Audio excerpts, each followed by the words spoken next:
Hello Void and all who inhabit it, it's me, and happy Black History Month.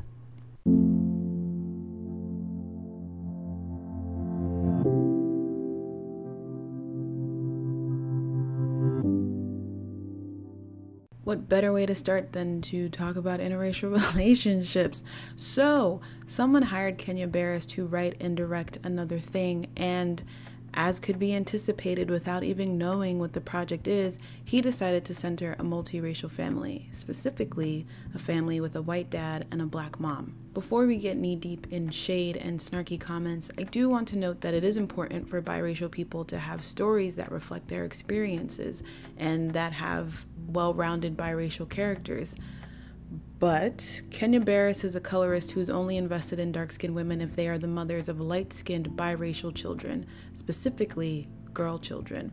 And that's pretty obvious, so he was being dragged left, right, and center on Twitter. Throughout this dragging, people were voicing their distaste for interracial relationships in media in general, oftentimes pointing specifically to Shonda Rhimes. I don't think Shonda Rhimes and Kenya Barris are doing the same thing with their media. Public perception is similar, but there's a bit more nuance here than just both these people hate black couples. I've described Shondaland Productions as an interracial relationship haven, but this latest boom in conversation pushed me to think a little bit deeper about this trend and to perhaps uncover yet another remastered trope. I'm going to be talking about interracial relationships between black women and white men because, at least from my social media, those are the relationships that spark the biggest conversations and that seem to share the most similar sets of traits. But despite popular media depictions, you can have an interracial relationship that doesn't include any white people. Also, there are more layers added to this when we start to look at queer interracial relationships and the way that whiteness is heralded as the most desirable in the LGBTQIA+ community.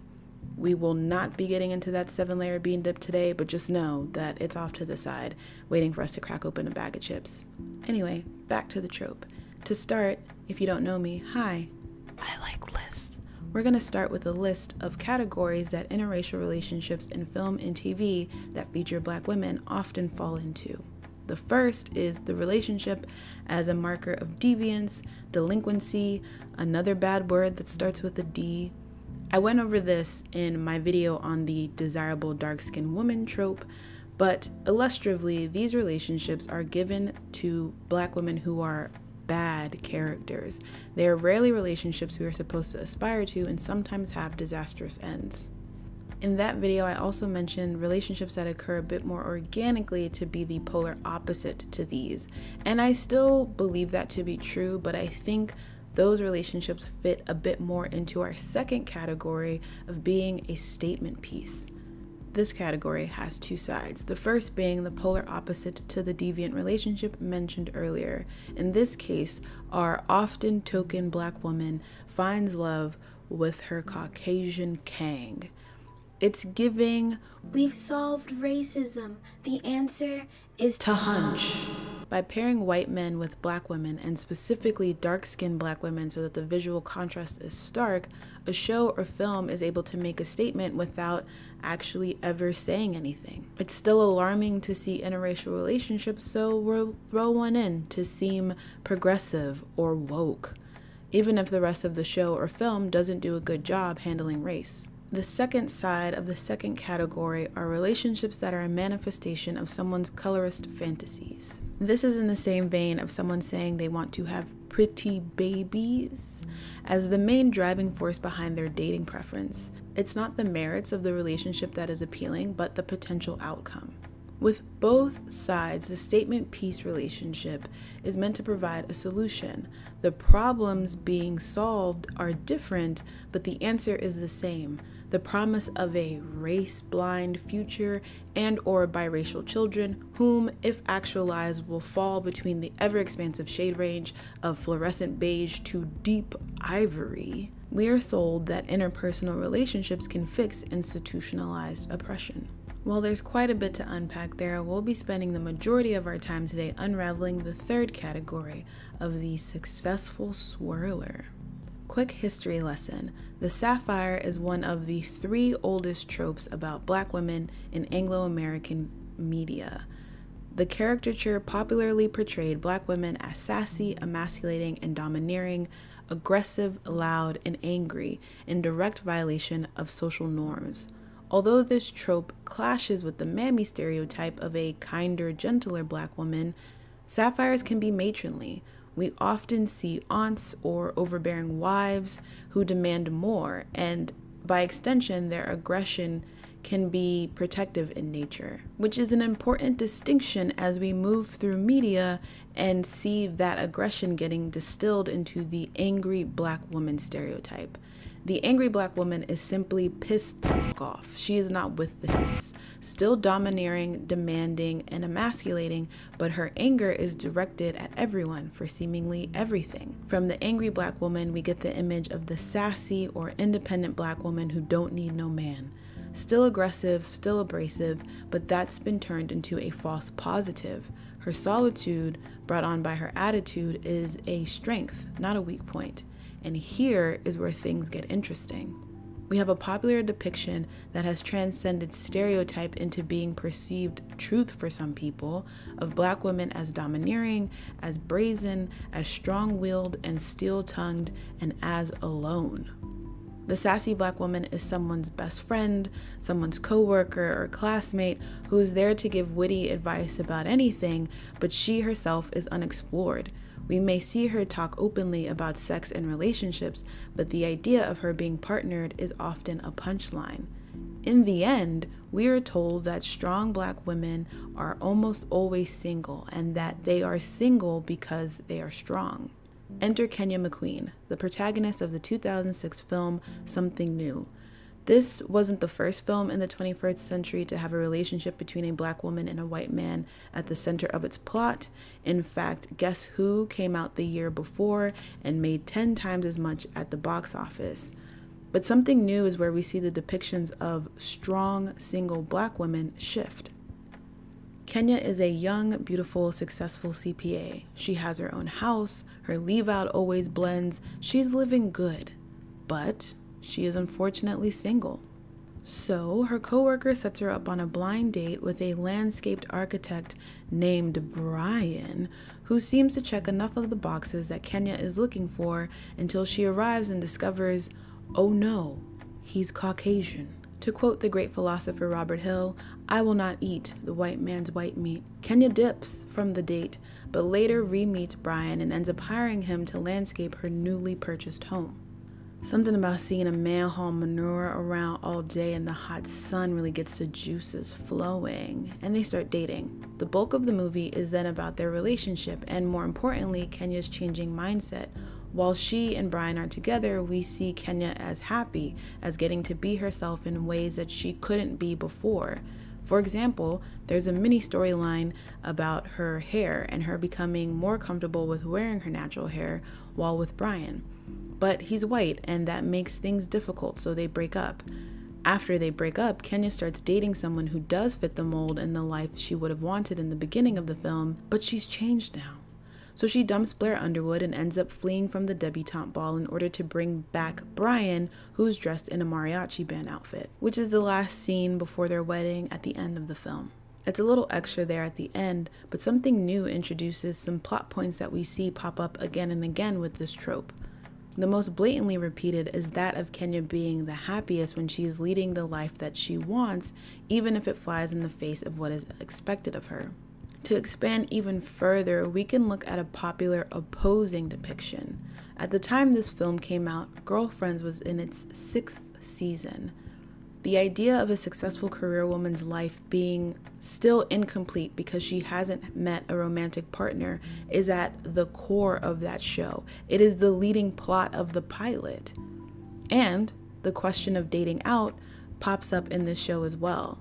When Tony ends up marrying a white man, that relationship ultimately crashes and burns, with the end of that storyline and her time on the show culminating in the season 6 finale. There is constant conflict in her relationship with Todd, and while much of that is rooted in Tony's flaws, it's worth noting that one of the most prominent relationships between a black woman and a white man in media at the time was one which fit into the first category of being a marker or a hallmark of a bad character. Something New gave us something new, a different message that a successful black woman can maintain that success and find happiness with another person, and that that person doesn't have to be the ever elusive, equally successful black man. Finally, from Something New, we get the depiction of a type A perfectionist black woman who needs to let go of some of that control.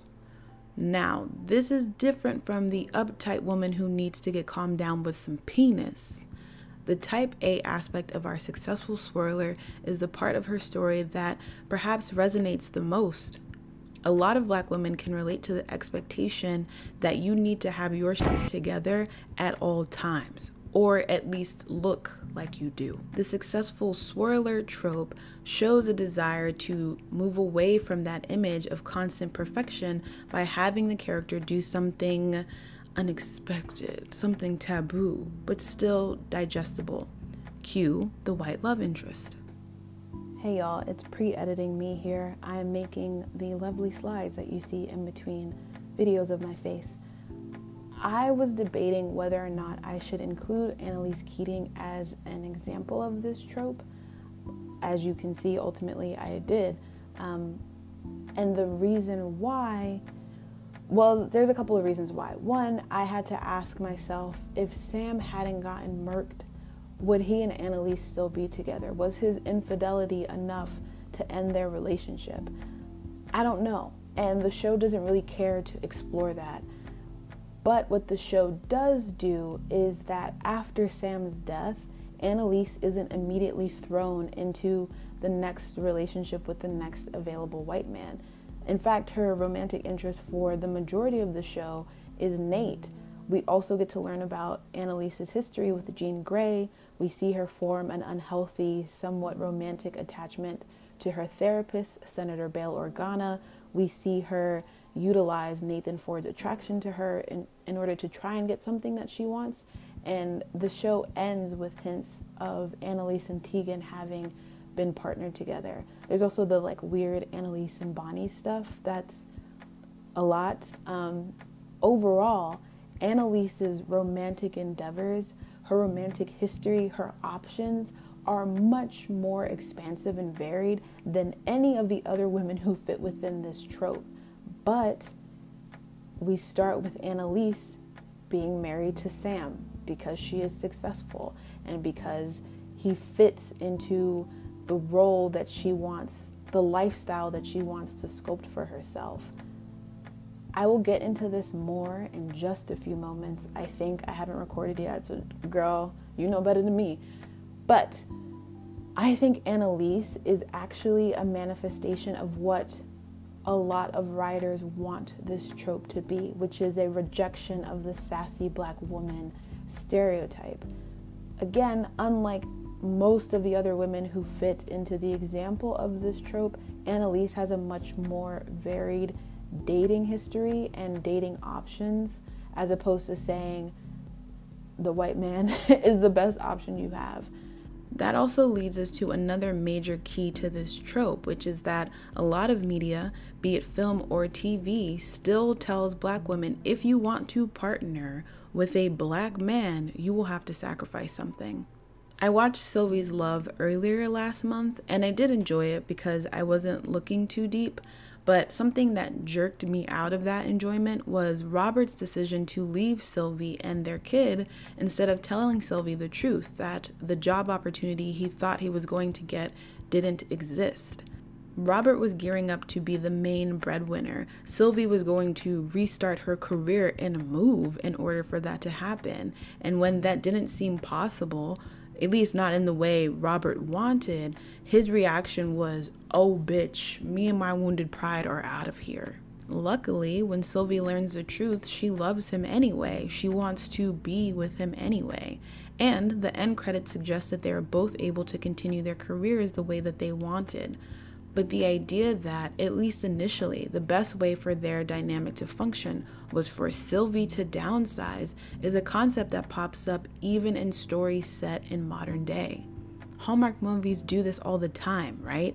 A high-powered businesswoman from the city has to go to a random small town for some reason and ends up falling in love with a farmhand or a fireman or a baker, and the happy ending requires her to uproot her life and move in with him. The difference is that if white women want a different story, they have several other options.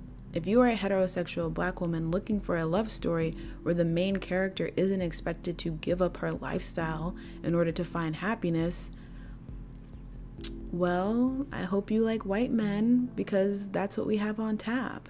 Starting with something new, we see this trend of stories that allow black women to still be ambitious, whatever that means for their story, while being romantically satisfied, but which also involve them partnering with white men for a major chunk, if not the entirety of their story. So let's recap. Our successful swirler is financially stable, highly accomplished, comfortably upper middle class. But she is unfortunately single, and she will have a portion of her story where she struggles with the idea of dating a white man, but will do it anyway. So if that's the trope and how we got to it, why is this seemingly so abundant? The quick answer is that this successful black woman character is on a majority white show with a majority white writer's room that might not care about the optics or consider the fact that people of color are attracted to people who aren't white. Like, white people are not the peak of desirability, a concept I know. But with shows or films that have black women as the lead writers, I think the decision is potentially a reflection of their own reality. Shonda Rhimes doesn't talk openly about her romantic life, but I wouldn't be surprised if she or other prominent black screenwriters could relate to a character like Molly from Insecure, who was professionally successful but struggling romantically until she expanded the pool of men she was willing to date. Therein lies the potential to subvert the sassy, independent black woman trope by rejecting the expectation of eternal singlehood. Now, why is that rejection through partnership with the white man? Again, there is the idea of doing something a little taboo, relinquishing the need for a flawless public image by doing something you're not supposed to. There's also the stark contrast both visually and in terms of power, though with regards to power, this is different from the desire to transmit social positioning via sexual osmosis that we often see with men of color who pursue white women. There's also the reality that a lot of women, in general, struggle to partner with men whom they make more money than. The higher you go up in tax brackets, the wider your options get. That's just the way the systemic oppression crumbles. Though that's more a reflection of the writer's reality than the stories these shows or movies are trying to present, it's a dynamic that exists and that unfortunately remains unquestioned even in fictional media where you can make anybody anything. However, I think a bulk of our answer also lies alongside the taboo aspect, as we can see in the plot of Something New. A major factor leading to Kenya's breakup are the reactions from her friends and family. Black women are consistently discouraged from dating out, with the rationale, the expectation being that we only partner with black men. If this trope of the successful swirler can be seen as a rejection of the idea that successful, strong-minded black women are always single, it can also be seen as a refusal of the expectation that your only option for a potential partner is a Philip Banks with whom you will make a beautifully black upper middle class family with. Through this scope of the trope, we can also see that the rejection of an ideal that is very elusive extends to the rejection of the expectation of sacrifice in order to partner. You, successful black woman, can find happiness with another person, and you don't have to limit yourself in that search, nor shrink yourself to fit somebody else's plans. I often try to come back to the question of, well, why does this matter? Why should we point this out and be aware of it? And admittedly, for this trope, I kind of got lost in looking for that answer. I don't think every depiction of a Black woman partnered with a non-Black man, or specifically a white man, is an attempt to erode the idea of two Black people being able to be happy partnered together. I think that in general, people are much more invested in commenting, critiquing, relegating, restricting the behaviors and dating practices of Black women over everyone else, and that has led to a hyper focus on the prevalence of this trope. I don't think that it is bad to have more depictions of Black women being told to, as Yoga with Adrian would put it, find what feels good. But this trope is indicative of the larger issues of both pigeonholing Black women into a short list of very specific character types and continuing to hold whiteness and white partners as the romantic ideals. A major trait of the successful swirler is that she has climbed the ladder high enough to be comfortably upper middle class. And on the flip side, a common trend in media now is that successful Black women are rarely, if ever, partnered with Black men. But neither the image of strength by way of corporate level success nor the outcome of finding a Caucasian king are images that everyone is invested in. So while yes, this is a different depiction of Black women that can be seen more positively, the oversaturation of this trope is damaging because we are limiting the ideas of who Black women can be and how we can live. I don't see this trope as inherently sending negative messaging about Black people coupling together, but the consistent messaging that there is only one way for Black women to be successful, that there can only be one successful Black woman in a show or a movie, and that because of that, all of their romantic options are going to be white, is harmful when it is repeated again and again without question.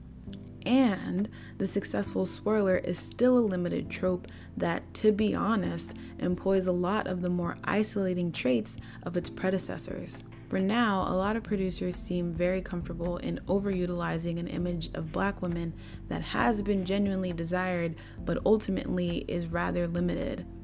As more Black women are hired as writers, I'm hopeful that we will get to see a greater variety in who Black female characters are allowed to be and the people they are able to partner with.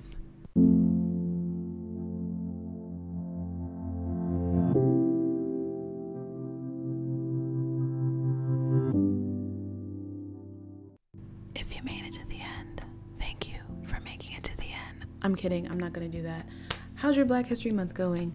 I'm recording this on the 3rd, so the Golden Globes has just snubbed a whole bunch of people of color, and Netflix hasn't released any of those movies yet. I think the first one this Friday is Malcolm and Marie. I took my bonnet off just to let y'all know that Malcolm and Marie was hot, flaming garbage. Garbage. Basura. I'm going to watch all of them, but I'm most excited for... I keep calling it Masala Wahala, but I know that's not what it's called. You know the one I'm talking about, the wedding one. Yeah, girl. Sometimes I just want to watch some beautiful gowns. I don't really want to think. I'll probably still think about it. Anyway, until next time,